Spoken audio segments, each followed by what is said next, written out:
पंतप्रधान नरेंद्र मोदींनी शरद पवारांना दिलेल्या ऑफर संदर्भात एकनाथ खडसेंनी मोठं वक्तव्य केलेलं आहे। शरद पवार आणि उद्धव ठाकरेंची सरकार बनवण्यासाठी मदत लागू शकते म्हणून ऑफर दिली असावी असं एकनाथ खडसेंनी म्हटलेलं आहे। तर देशामध्ये अँटी इन्कम्बन्सी आहे तरी देखील मोदींचीच सत्ता येणार असल्याचा विश्वास खडसेंनी व्यक्त केला। दरम्यान एकनाथ खडसेंशी बातचीत केली आमचे प्रतिनिधी संजय महाजन यांनी। लोकसभा निवडणुकीच्या चौथ्या टप्प्याचा प्रचाराचा आज अंतिम दिवस आहे आणि राज्यासह उत्तर महाराष्ट्रात प्रचार कसा सुरू आहे आपल्यासोबत स्वतः एकनाथ खडसे साहेब आहेत। ज्याप्रमाणे मोदीजींनी काल नंदुरबारमध्ये वक्तव्य केलं आहे की उद्धव साहेबांनी शिंदे साहेबांसोबत यावं, शरद पवार साहेबांनी अजित पवार सोबत यावं, नेमकं काय यातनं काय बोध घ्यायचं?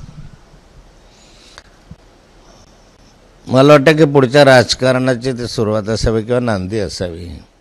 राजकारणामध्ये काही होऊ शकतं, आता आजपर्यंत आपण अनुभवलेलं पाहिलेलं आहे। कदाचित पुढच्या दृष्टीनं मोदी साहेबांनी वक्तव्य केलं असावं, त्याचा अर्थ वेगवेगळा लागू शकतो। कारण एखाद्या वेळेस सरकारला मदत लागू शकेल किंवा सरकार एकट्याच्या बळावर आल्यानंतरही त्यांना मित्रपक्षाची गरज भासू शकेल, जे काही असेल त्याचा अर्थ ज्याने त्याने वेगवेगळा काढायचा आहे। परंतु या ठिकाणी राजकारणामध्ये काही अशक्य नाही किंवा काही घडू शकतं, त्यामुळे पुढच्या भवितव्यामध्ये असं घडणं अवघड नाही असं मला वाटतं। कारण शरद पवार साहेबांनी म्हटलंय की लोकसभा निवडणुकानंतर अनेक पक्ष हे विलीन होतील, काही संबंध आहे दोघांचा? काय मला आता एकमेकांचे वक्तव्य इतके विरोधाभासाचे असतात की त्यामध्ये प्रत्येकाचा अर्थ दररोज बदलायला लागलेला अशी स्थिती आहे। त्यामुळे नेमका अर्थ काढणं अवघड आहे। आपला प्रवेश नेमका कुठं अडकला आहे का फक्त लोकसभा निवडणुकीच्या पार्श्वभूमीवर ही चर्चा आहे असं काही विरोधक पण म्हणत आहेत? नाही, माझ्या प्रवेशाच्या संदर्भामध्ये वरिष्ठांनी अनुकूलता दर्शवलेली आहे।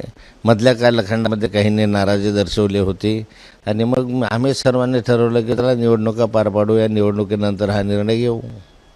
काल परवापर्यंत आपण शरद पवार साहेबांसोबत होतात, आज अचानक रक्षाताईंचा प्रचार करतायत, आपल्या कन्या रोहिणीताईसुद्धा आता शरद पवारांचा प्रचार करतात। नेमकं हे घरात कसं जमवून घेताय तुम्ही? काय अडचणी येत आहेत? नाही, एक कुटुंब आहे। रोहिणीताईंचं लग्न झाल्यानंतर जावई आणि रोहिणीताई ह्या वेगळ्या राहतात। त्यांचं सर्वच स्वयंपाक वेगळा, जेवण वेगळे वर्षानुवर्षाचं आहे।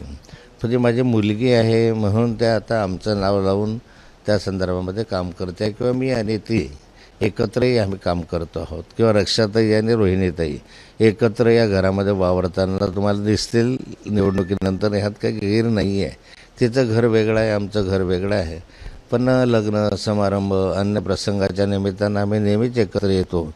राजकारणामधल्या मतभेदांमुळे किंवा राजकारणातल्या या प्रचार जो चाललेला आहे त्यामुळे नात्यांमध्ये दुरावा यावं असं मला वाटत नाही। तर नक्कीच देशात असू देत किंवा राज्यात असू देत थोडीफार अँटी इन्कम्बन्सी आहे, मात्र राज्य येणार आहे ते मोदींचंच असं खडसे साहेबांना विश्वास आहे। कॅमेरामन शांताराम ताडेसह doctor Sanjay Mahajan, ABP Majha, Muktainagar. ABP माझा, उघडा डोळे बघा नीट।